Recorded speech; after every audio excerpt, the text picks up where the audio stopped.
यति बेला हामी छौँ मकवानपुर जिल्ला अन्तर्गत पर्ने भीमफेदी गाउँपालिकामा अवस्थित रहेको ठाउँ भीमफेदी दमार भन्ने ठाउँबाट थोरै मात्र हामी हाइटमा रहेको छौँ भने सर्वप्रथम त सुरुमा हजुरहरूलाई चाहिँ म यहाँ देखाउन चाहे यो चाहिँ 20 फिटको मेन रोड रहेको छ। यहाँ देख्न सक्नुहुन्छ 20 फिटको एकदमै राम्रो मेन बाटो रहेको छ।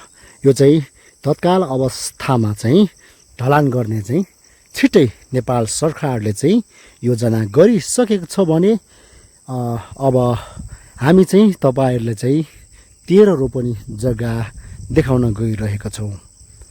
यो बाटो भयो र यो बाटोबाट चाहिँ सिधा हामी यसरी हेर्न सक्छौँ। यसरी हेर्दा चाहिँ यहाँ जग्गाहरू देख्न सक्नुहुन्छ। जग्गा चाहिँ यहाँ तल केही मात्र जग्गा चाहिँ यो साँझको जग्गाहरू चाहिँ मकै खेती गरिरहेको छ भने हाम्रो जग्गा चाहिँ जुन यो हजुरहरूले देख्न सक्नुहुन्छ जुन केरा त्यहाँ फलिरहेको छ र केराको रुख भयो र केराको रुखबाट सिधा हेर्दाखेरि माथि छ जग्गा चाहिँ माथिको साँझसम्म 13 रोपनी जग्गा रहेको छ भने अब जग्गा यसरी सर्ट र यो साइडपट्टि जग्गा भएको ठाउँसम्मपट्टि चाहिँ हामी चाहिँ गइरहेका छौँ। यो चाहिँ जग्गासँग जोडिएको भित्री बाटो हो। यो चाहिँ यहाँ देख्न सक्नुहुन्छ हजुरहरूले भित्री बाटो रहेको छ भने अब अहिले चाहिँ जग्गा चाहिँ अलिकति नकमाएको कारणले गर्दाखेरि चाहिँ अलिकति झाडी अवस्थामा रहेको छ जग्गा चाहिँ। र हामी चाहिँ जग्गा भाटाबाट भित्र साइडमा आइपुगेका छौँ र जग्गा चाहिँ यहाँ हजुरहरूले देख्न सक्नुहुन्छ। यो साइडमा देख्नुहुन्छ यो चाहिँ यहाँ भोगटे सुन्तलाको रुखहरू रहेको छ भने अब यहाँ चाहिँ केही मात्र ऐसेलो बगानहरू रहेको छ। यहाँ चाहिँ वरिपरि जग्गाबाट सुन्दर शान्त अमेजिङ एकदम राम्रो भ्यूहरू हजुरहरूले देख्न सक्नुहुन्छ भने अब हामी जग्गाहरू तपाईँलाई देखाउँदै गइराखेका छौँ। जग्गाको कुल क्षेत्रफल 13 कट्ठा 13 रोपनी जग्गा रहेको छ। अब सर्वप्रथम त अब यो सबै जग्गाहरू यो चाहिँ यो बाटो यो मकै लगाएको जग्गाहरू यो साँझबाट सिधा मासतिर छ जग्गा चाहिँ। अब सुरुमा हामी यो जग्गासम्म आउनको लागि चाहिँ सर्वप्रथम त हामी काठमाडौँबाट हाम्रो कोही कस्टमर हुनुहुन्छ भने काठमाडौँबाट आउँदा पर्दाखेरि चाहिँ काठमाडौँबाट बल्खु हुँदै करिब बल्खुबाट फर्पिङ र कुलेखानी देउराली हुँदै तपाईँ यो जग्गासम्म चाहिँ जम्मा 50-60 किलोमिटरको दूरीमा चाहिँ रहेको छ भने र यो जग्गासम्म तपाईँ हेटौँडाबाट आउनु पर्दाखेरि चाहिँ हेटौँडाबाट करिब यो जग्गासम्म चाहिँ 30 किलोमिटरको दूरीमा रहेको छ जग्गा। हजुरहरूले यहाँ देख्नुहुन्छ अहिले चाहिँ जग्गा बाँझो अवस्थामा रहेको छ भने यहाँ साँझको चाहिँ यति राम्रो मकै खेती लगाइरहेको छ भने हाम्रो चाहिँ अहिले जग्गा चाहिँ बाँझो अवस्थामा रहेको छ। यहाँ हजुरहरूले देख्न सक्नुहुन्छ जग्गाको कुल क्षेत्रफल चाहिँ 13 रोपनी जग्गा छ र बाटो 20 फिटको बाटो।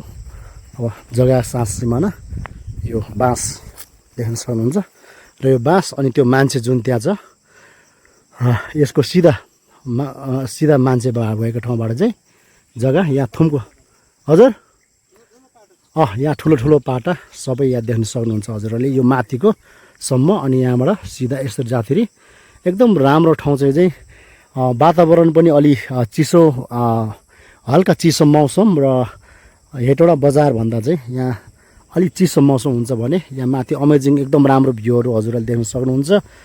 र जग्गाको कुल क्षेत्रफल चाहिँ 13 रोपनी जग्गा रहेको छ र मकवानपुरको पुरानो सदरमुकाम भीमफेदी बजारबाट यो जग्गा एकदमै नजिकै रहेको छ भने जग्गा भएको ठाउँमा खानेपानी बिजुली बाटो सवारी साधन लोकल बस हिँड्ने बाटो पनि रहेको छ। यहाँ यो सब पुरै जग्गा देख्न सक्नुहुन्छ हजुरले।